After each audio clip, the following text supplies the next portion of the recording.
Welcome in. This is Chiefs Chase. My name is Mike Bassano, and thank you so much for joining me here on the Midweek Blitz. Very short. Mahomes stays in the pocket, unloads it, finds Kelsey at the 20, flips it off to P-Ryan. Mahomes has a pass for the left side. It is caught, and now Patrick Mahomes has set the all-time Kansas City Chiefs record. O'Connell being chased from behind. Sack Chris Jones. A threat to sneak, and instead they hand it off, and the Chiefs are going to take over on downs. Wright trying to put the Chiefs up by 2 scores, and a sack. George Karlaftis. 32 to regain the lead, and Matthew Wright gets it. Plus, on the snap is muffed. The Chiefs go to 11-1. The Midweek Blitz is where we break down every Chiefs storyline throughout the week, and we get you ready for the upcoming game as the Chiefs are taking on the Los Angeles Chargers on Sunday Night Football in Arrowhead. It's going to be a hell of a matchup. Don't sleep on this matchup, guys. This is a huge game for the Kansas City Chiefs and a huge game for the AFC when it comes to playoff seeding, as the Buffalo Bills are breathing down Kansas City's neck, and we have got to make sure the Chiefs keep an arm's length out for the Buffalo Bills, because you can't let those boys from Orchard Park come in and take your spot. That's your spot. That means every game from this point forward is a must win. Making sure every team in the NFL has to come through Arrowhead Stadium in order to get to their ultimate goal of the Super Bowl should be everything for this team. And that starts with beating the Los Angeles Chargers on Sunday Night Football, a game the Chiefs are favored by 4 points in, and frankly, they should win. We'll get to that coming up here in just a bit. We have a lot to get to in this show. Let's start it off with this. The Chiefs, they're still king. Let everybody talk. Let them talk. Let them talk. Everybody wants to talk about how the Chiefs are gifted things. And, why doesn't my team get calls like the Chiefs? Maybe you should learn when to snap the football. Instead of complaining about the officials, instead of complaining about everything. Everything's so hard for us. How do we cope with the Chiefs winning all these games? The Taylor Swift voodoo magic, we can't handle it. Well, why don't you get better at football and learn when to snap it? Never in my life have I seen so many people make excuses for someone who doesn't know when to snap the football. Hey, that's crowd noise, baby. That's what it's like at Arrowhead Stadium. Get ready for the playoffs, because that road still goes through Arrowhead, and that noise is only going to get louder because we love the hate. We love it. Keep bringing it to us, man. I want every single crying fan base in the comments. Just talk to me. I want to hear how much it hurts that you just can't be as good as the Kansas City Chiefs. I want to hear all your excuses for not being able to snap the ball when you're supposed to. I want to hear all the excuses for not being able to block somebody when you're trying to kick a game-winning field goal. Please, keep telling me how the Chiefs don't deserve to be 11-1 where you're crying yourself to sleep at night, because the fact is, your biggest problem with the Kansas City Chiefs is not about the referees. It's that they're better than you.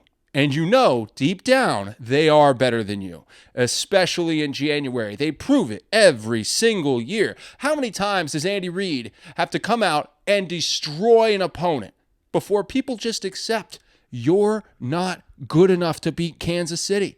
Because that's the truth here. People want to run from that truth. They want to make excuses. They want to complain about the referees. But in the end, at the end of all of this, if teams learned how to play better, more crisp football, then they would probably beat the Kansas City Chiefs. But they can't. They can't block on their field goal attempts. They can't snap the ball at the right times. The Chiefs don't make those mistakes. That's why the Chiefs are 11-1 and why your team, frankly, isn't. All right, now we get to a few things here. One big issue the Chiefs will need to address going forward. But first, kickers. Every week we got a kicker thing. Matthew Wright is again the starter, as Spencer Schrader has been moved to the IR. It's unfortunate. It's unfortunate. We don't love it. However, good news. Harrison Butker coming back. Harrison Butker looks like a guy who could actually be back to Kansas City fairly soon. Andy Reid says his timeline for return is still the same timeline. So, cool. You know, we've been lucky, though. Like, if you really think about it, the Chiefs have been very lucky in the sense that every kicker's done well. You know what I mean? Every kicker has been very serviceable. Matthew Wright last week against the Las Vegas Raiders played fantastic football. You have to really be happy with the performance of every kicker in Kansas City. So there's your kicker talk. I don't know. We have a lot of kicker talk on the show, but unfortunately for the year, you usually only expect to have one kicker. And the Chiefs have one of the greatest kickers of all time already in Harrison Butker. You look at his postseason performances as a kicker, he's already in the conversation of the greatest of all time. And I think Harrison Butker is a Hall of Famer. I think there are 4 future Hall of Famers on the Kansas City Chiefs that if their careers ended today, they would still be Hall of Famers. Patrick Mahomes, obviously. Travis Kelce, obviously. Chris Jones, I think also kind of obviously. And a guy that doesn't get talked about enough, Harrison Butker. So it'll be great when Harrison comes back and he's able to kick full time. But in the meantime, Matthew Wright has earned the right to be that guy and step in as the kicker. I'm excited to have him, man. He's a blast. All right, now, a new pathetic rallying cry is coming from other fan bases, and we will talk about what that rallying cry is and how you should respond to those fan bases. But first, one big issue the Chiefs need to address going forward, the red zone offense for the Chiefs, it isn't working. And it's not working because their offensive line, it's just not getting it done. When Patrick Mahomes doesn't have time to throw the ball, a lot of times you're going to have to end up settling for a field goal. That's okay. That's all right. Sometimes you end up having to take that field goal and settle for it. But it happens too often, man. The difference between the Chiefs winning by multiple touchdowns against the Raiders and the difference between that and the 2 points, it comes down to the offensive line, man. You have to be able to block. And if you're not blocking well enough, if you're not protecting the $500 million face of the NFL well enough, next man up. DJ Humphries could start as early as this week against the Las Vegas Chargers, and my God, is he needed. There's an SOS signal right now high up for the Kansas City Chiefs, just blinking. SOS, we need to protect our quarterback. And DJ Humphries is now the answer. Never in my life have I seen the hopes and dreams of a football team lie so much on one left tackle's shoulders. But make no mistake, DJ Humphries is one of the most important players in the history of the Kansas City Chiefs, because as they chase a historic mark, a three-peat that's never been done in the NFL, DJ Humphries is going to be called upon to protect the most important asset Kansas City has, Patrick Mahomes. If he can, we're talking about a run to the Super Bowl that's going to be incredible. If he can't, we're talking about a struggling offensive line in shades of 2020 where the Chiefs lost to the Buccaneers because they couldn't block anybody. That's how much is riding on the shoulders of DJ Humphries. It is a ton of pressure, but if he rises to that pressure, the Kansas City Chiefs are going to run roughshod over everybody, because the only thing that's been holding them back, the main reason for the closer games has been a lack of offensive line play and a lack of protection for Patrick Mahomes. And that lack of protection was on full display against the Carolina Panthers. It was on full display against the Las Vegas Raiders. And even if you look before that to the Bills game, to the Broncos game, we were seeing the leaks, we were seeing the issues. But now, with DJ Humphries in town, and he looks big, he looks strong. I know a lot of guys like him in practice, but with DJ Humphries in town, it could change, theoretically, the entire outlook of the Kansas City Chiefs season, because if you can suddenly give Patrick Mahomes an extra second and a half, if you watch these games, if Patrick Mahomes gets an extra second and a half, Travis Kelce scores a touchdown last week. And probably Xavier Worthy downfield. Xavier Worthy's open downfield all the time, but Patrick Mahomes doesn't have time to get him the football. If DJ Humphries is for real and he can step into that left tackle situation and really beef it up, man. I don't mean just like, beef that side of the line up. Shut down the left side. It's going to change the entire offense. Xavier Worthy is going to have an explosive end of the season, right into the playoffs, and hopefully Travis Kelce will start getting the numbers he's supposed to, because he won't be forced to stay in and block all the time. That's been the biggest issue so far for Travis Kelce, in my opinion. He has to stay in all the time and block. He's not able to get deep on his routes, so he's catching a bunch of short routes, all because Patrick Mahomes doesn't have an offensive line that can protect him. So DJ Humphries, the world, quite literally for the Kansas City Chiefs, is on your shoulders. Step up, baby. Game time. No pressure, though. No pressure. No pressure at all. You're doing fine. No, it's a high-pressure situation for DJ. I mean, that's just what it is, man. It is a high-pressure situation for a team that is not just a perennial contender, but a big-time, not just even Super Bowl contender, perennial contender, going for a three-peat. The reason I called the show Chiefs Chase is because the Chiefs are chasing history. I used to do this job for a living for almost a decade. I was on 610 Sports Radio in Kansas City. I joined SAG as an actor, had to change my last name, so you might know me as Welch. It's my given last name. We had to change it to another family name, Bassano, because there's another Michael Welch. He was in Twilight. You can look it up. And the way SAG works, well, you can't change your name to Tom Cruise and become an actor, right? It'd be a really big marketing disadvantage. So, only one name for everybody. Michael Keaton's real name, Michael Douglas. It's an aside. It's a tangent. But my point is, this is a team that has destiny. And I called this Chiefs chase because they are chasing a historic mark that no one's ever hit before.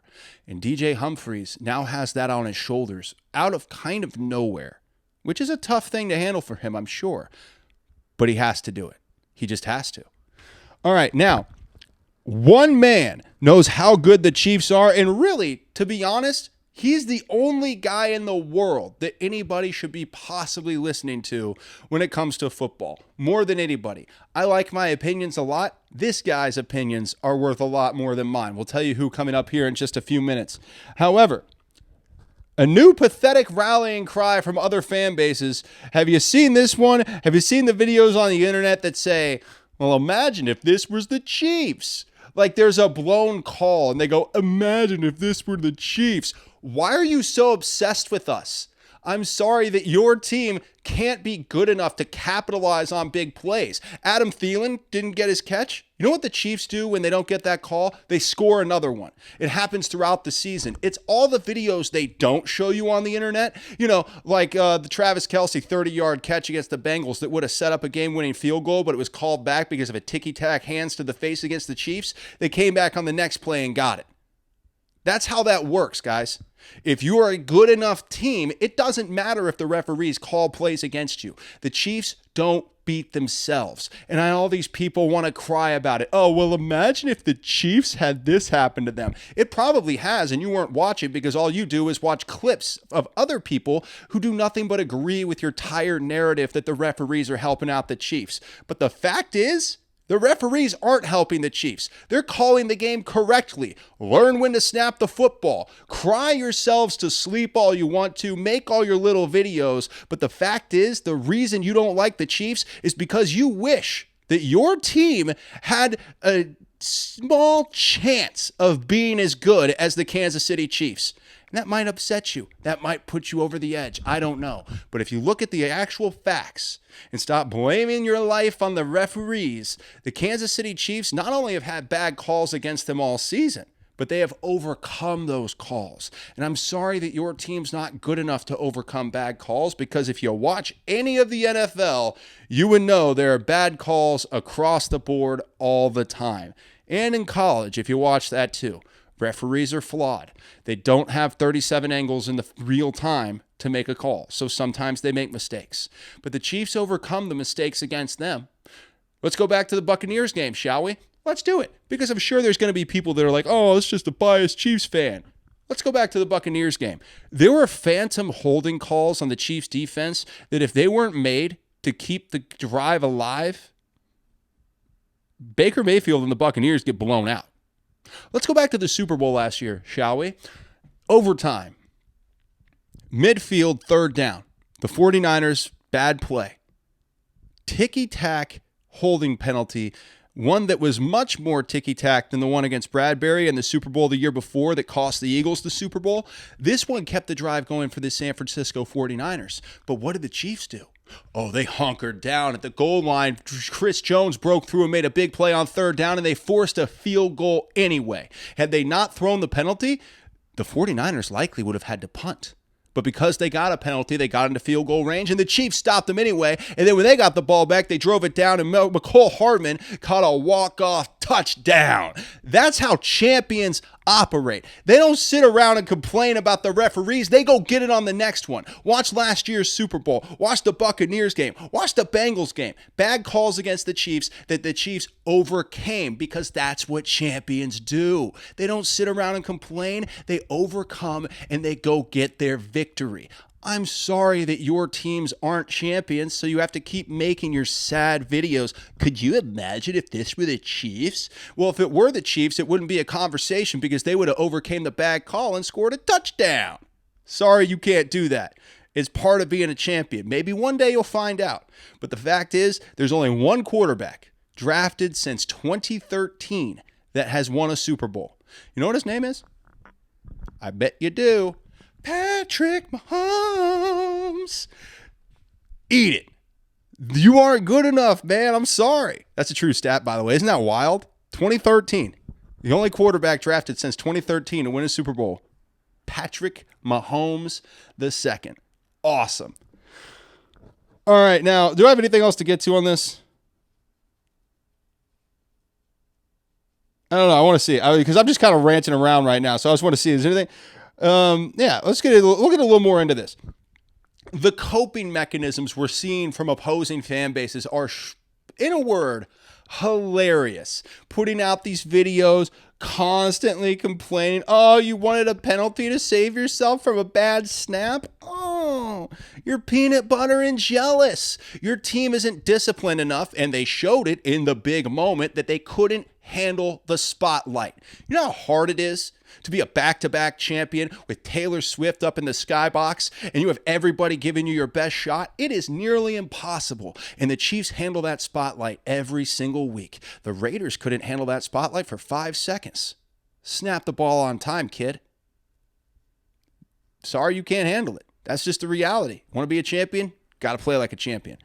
All right, now, the Chiefs have a Sunday night football game coming up against the Chargers, and there is one big thing to watch. We'll dive into that because I kind of love this, actually. We'll dive into it, though. Now, one man knows how good the Chiefs are.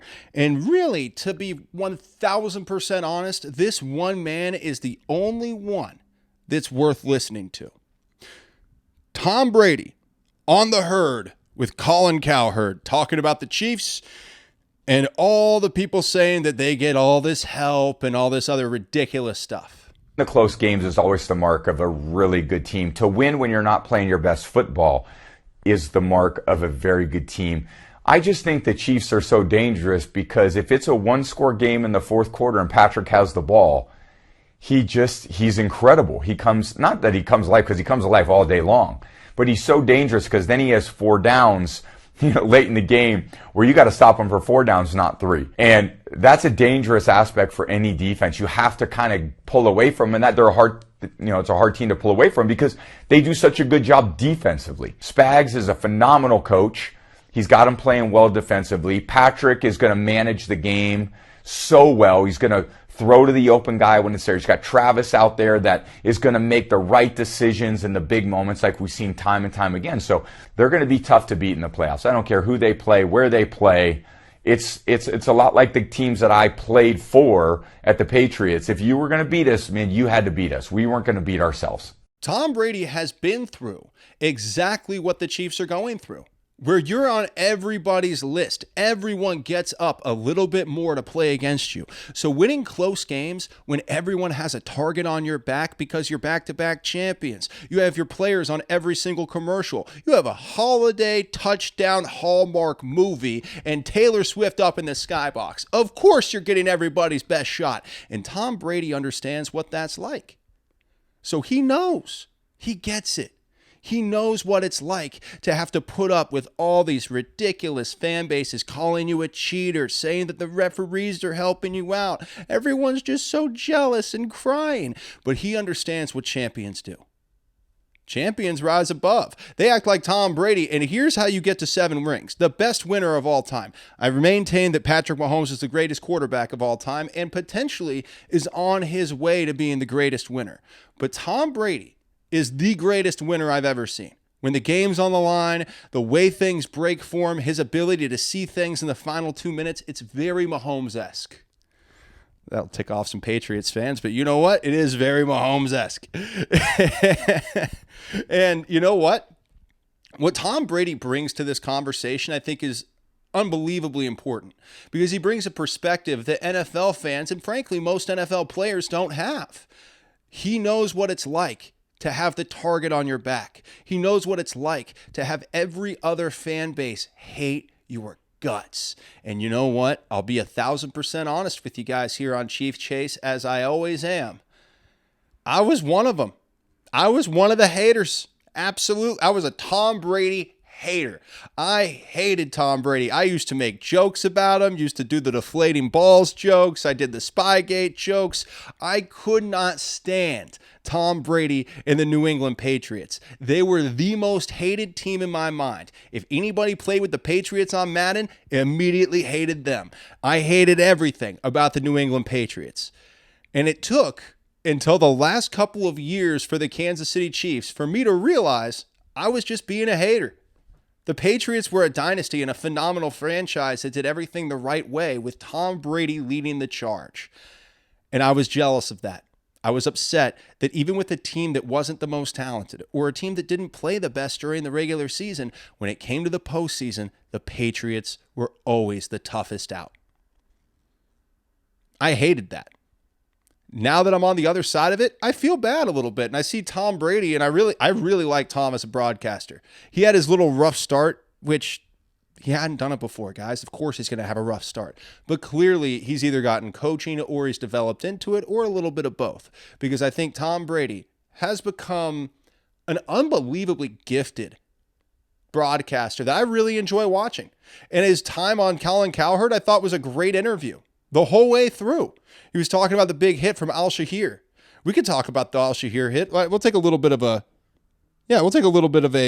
tangent. We'll get back to Tom Brady here in a second, but we'll take a little tangent on the Al Shahir hit on Trevor Lawrence that knocks Trevor Lawrence out, and he did the zombie thing. It was bad. It was bad, and you know what? It was a bad hit. It was a bad hit by Al Shahir. I'm usually on the side of, hey man, it's football and all that. Al Shahir angled his force downward. He could have gone up and cleared Lawrence as he was sliding. He chose not to. He chose to inflict punishment. And if you look at the history of Al Shahir, he always does this. He's a dirty player. And frankly, when I saw it, I thought, ban him from the league. I was done. I was like, this guy's done for the season. Because here's the deal. What if that was Patrick Mahomes? Yeah, we would be at the NFL headquarters not leaving until they ban him for the season. So that's how I have to look at it. Was it a football play? Not really. He could have avoided that hit. He chose not to. And if that had happened to Patrick Mahomes, I believe me and many other people who frequent One Arrowhead Drive would go up to NFL headquarters and not leave until Al Shahir was suspended for the season. That's how I would handle it, and I think that's how a lot of fans would handle it. If it happened to Josh Allen, I think Bills fans would do the same. If it happened to Joe Burrow, I think Bengals fans would do the same. When a guy's sliding and you angle your hit downward, yeah, that's a dirty hit, and you deserve your ejection. You deserve a season-long suspension. If it had happened to Patrick Mahomes, I would have lost my mind, and I was still upset even when it was happening to Trevor Lawrence because it's a dangerous play. And yeah, well, that's soft. Yeah, it is a little bit soft. I get it. I played football in the mid to late 2000s. We were head hunting out there, man. But you know what? I know a lot of guys with a lot of problems because of that. So maybe it's better for the game when we don't have those kinds of hits. Maybe you can change the slide or adjust the rules. Maybe there's a change that can be made. But as it stands now, that's a dirty hit by Al Shahir, and he has a history of being dirty on the football field. So I don't really give a lot of leeway to a guy that I know is dirty. So for that hit, get him out for the season. If it happened to Patrick Mahomes, I would be demanding it, and I would be at the NFL headquarters, okay? So that's just the truth. If it happened to Patrick Mahomes, I would be at the NFL headquarters with a sign saying, I'm not leaving until Al Shahir is suspended for the season. So with that perspective, how could I sit here and defend a hit that I know if it happened to our guy, I would be livid. Can't defend it. Get him out. Now back to Tom Brady. It's so interesting when you're getting everybody's best shot, as the Chiefs are now and as Tom Brady's Patriots used to. We used to get up for every Patriots game, man. We used to get all fired up for it every single week. We were like, oh, man, it's the Patriots. Let's get them. And when the Chiefs beat the Patriots, could be week 4 in the regular season. It didn't matter. It was our Super Bowl when the Chiefs played the Patriots. And right now, the Kansas City Chiefs are everybody's Super Bowl. So Tom Brady knows what it's like to go up against everyone's best shot. And when you're going up against everyone's best shot, you can't worry about point margins. There's a reason why nobody in the history of the NFL has three-peated in Super Bowls. Because once that target gets that large on your back, every single game is going to be close. Every single game is going to be exhausting. And the players are going to have to go through this emotional turmoil and physical turmoil of these incredibly tough games every single week. There's a reason this hasn't been done before. So the Chiefs, while they chase history, not only have to deal with everyone giving them their best shot, but they have to deal with playing 3 games in 10 days, an early bye in the season, and every other crying fan base in the NFL that can't accept the fact that their team's just not good enough to beat the Chiefs. They can't accept the fact that their offensive line can't stop the Chiefs from getting behind and to block a field goal. They can't stand that their center doesn't know when to hike the ball because it's too loud in Arrowhead. I'm sorry for you guys, but at the end of the day, what the Chiefs are accomplishing with everybody up against them is absolutely incredible, and you need to give more respect to that, and frankly, give the Chiefs their flowers for how well they've been playing with all this pressure and with those things going up against them. Instead of everybody making excuses, because that's what I hear from these other fan bases. Excuses, excuses, excuses. They all have a reason why their team wasn't good enough to beat the Chiefs, instead of just manning up and becoming good enough to actually beat the Chiefs. They want to tell you it's the referees. They want to tell you the NFL is rigged. But in reality, it's just that the Chiefs are better. You have to play clean football, and it's really hard in the big moments under the spotlight to play clean football. Ask the Las Vegas Raiders. Ask them. They couldn't do it. They crumbled under the spotlight. When the big moment happened, they crumbled, and then they wanted to blame the referees. Very Raiders of them, by the way. Now, let's move on. Yeah, that's all I got for the Tom Brady thing. All right, let's move on. Chiefs versus Chargers coming up this weekend, and there is one massive thing to watch, and that is Ladd McConkey is out. If you've watched the Chargers this year, I've seen almost every Chargers game. If you watched them this year, Ladd McConkey is for real. He is a big-time football player, man. It's wild to see Ladd McConkey out there as a rookie, being one of the most dynamic players in the entire NFL. I'm shocked by how good he's been. But he's out this week against the Kansas City Chiefs. That's a big deal for a secondary that has been, frankly, struggling against big-time wide receivers. So Ladd McConkey being out, I think, is the biggest, in my mind, the biggest factor in this game that's going to help decide exactly what happens. Because this is a defense now, with Joshua Williams now going to be playing a lot of that cornerback number 2, they could use a little bit of a break. And this, unfortunately, because you never want to see anybody get injured, but realistically, factually, Ladd McConkey being out is a break for the Kansas City Chiefs. You hate to say it, because I never want to see anybody get injured. I always want to go up against everybody at top strength. You know, I don't want to be one of those guys that's like, have you seen these people on the internet too that say that about Mahomes? That they want to watch Mahomes get injured? It's pathetic. It's honestly pathetic. It's pathetic to wish injury on anybody, frankly.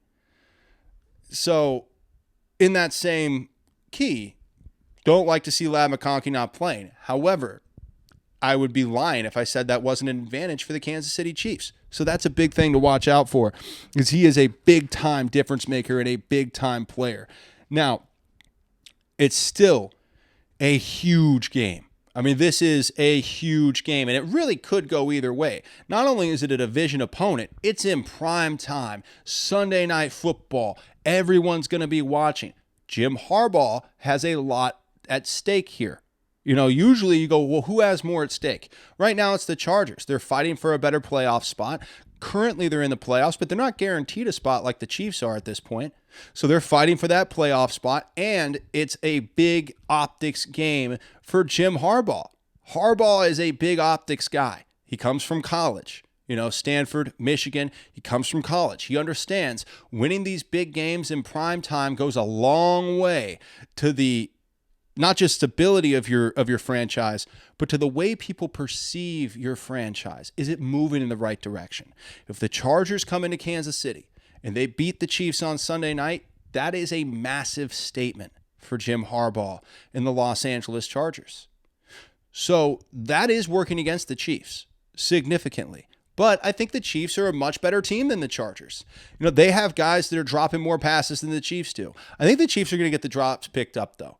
Travis drops one, D-Hop dropped. Everybody's dropping passes. And considering Patrick Mahomes has to work so hard just to get a pass off, it gets extra frustrating when you see someone drop one right off his chest. So that can't happen this week against the Chargers. You can get away with that against the Las Vegas Raiders because they're the Raiders. The Chargers will make you pay, and the Chiefs will lose this game if they have those drop problems again on Sunday night. Mark my words. So the number one thing, make sure you don't have those drop problems. Have the secondary against a weakened Charger wide receiver core play at a decent level. And then if the offensive line with DJ Humphries potentially starting on Sunday night, if that offensive line can give Mahomes just be average. I'm so sorry. I'm getting frustrated about it because just be average. That's all the offensive line has to do. You don't have to be a world beater. Just don't give up 5 sacks a game.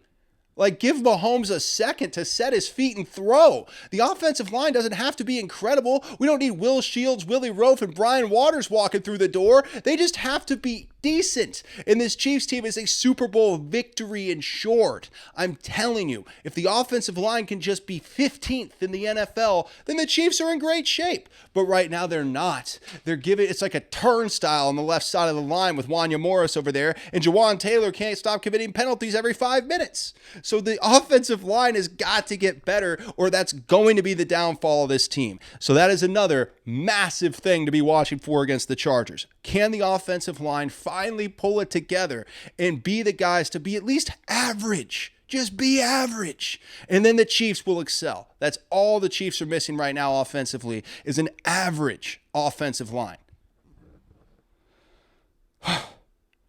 I get frustrated. I really get frustrated about it, guys. I really do. I got all turned up because, you have the best quarterback in the NFL, the franchise, the face of the league is at your team. You know how many people would kill to have the face of the league as their quarterback?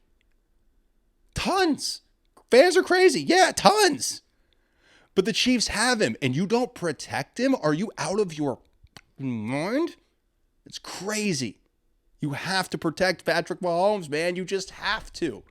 And this offensive line so far hasn't been, at least not to a level where it's acceptable. It really hasn't. So I expected this game that not only is it important to win for all those reasons, it's an important win for the Chiefs because the Bills are very much breathing down the Chiefs' neck. That is an absolute fact. So the Chiefs have to keep winning. Getting that 1 seed in the playoffs and having everyone come through Arrowhead is so incredibly important. And the Chiefs need that number 1 seed.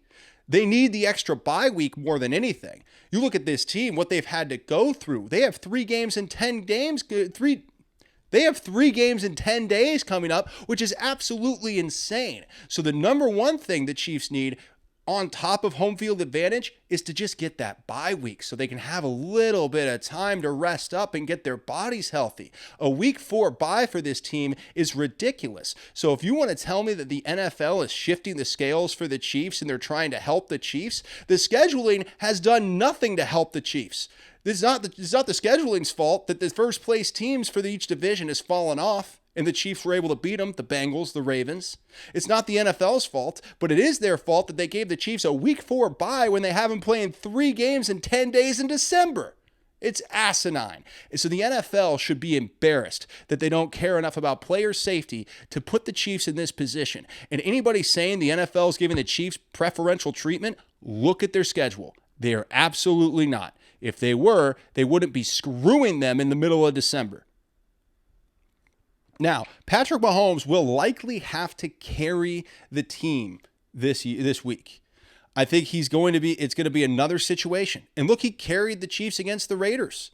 Outside of one long run by Isaiah Pacheco, the running game got nothing. His numbers look good, but he had 7 carries for 44 yards, which is great, but he had 1 carry for 35 yards, which means he had 6 carries for 9 yards. So not all the way great, right? So if you take away that one run, which we're not, that's Isaiah's run, we're not taking it from him, but you can't tell me that the running game carried that game. No, Patrick Mahomes put the team on his back, though. Every game it feels like that. So I don't expect the Chargers game to be any different. If only the offensive line can give them a smidgen of time, it'll be good. And man, how good is Vegas? Vegas is on fire. They are so smart about everything, aren't they? My God. So the Chiefs line this week is -4. They have the Chiefs winning by 4, and they have the over-under set at 43. I would probably say it's like 24-21 Chiefs. Like I would give it 24-21 Chiefs. We would be like barely on the over, and you'd actually not cover the spread. I have the Chiefs not covering the spread. And frankly, I don't think the Chiefs have covered the spread much this year because everyone's giving them their best shot. It's a historic situation.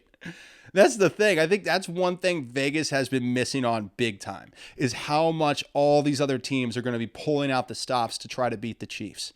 So the fact that Chiefs have had to deal with that and they're still 11-1, we got to give a lot of credit to those boys because they have been playing their tails off. I'm excited for the future. I'm excited for this game Sunday night, and I'm excited to share this journey with all of you. This has been Chiefs Chase. My name is Mike Bassano. Thank you so much for spending a little bit of your week with me. I have a blast doing this. I have a blast reading your messages, hearing from you, seeing you're following me. It means everything to me. So thank you. And you have a wonderful week. Have a nice week trying to get back in shape after Thanksgiving. God knows I am. And enjoy the hell out of Chiefs Chargers Sunday night. Have a good one. Oh, by the way, real quick before we leave, make sure you subscribe, make sure you follow, because we will be right here right after the game with the Chiefs Chase postgame after a hopeful win for the Chiefs over the Chargers. See ya.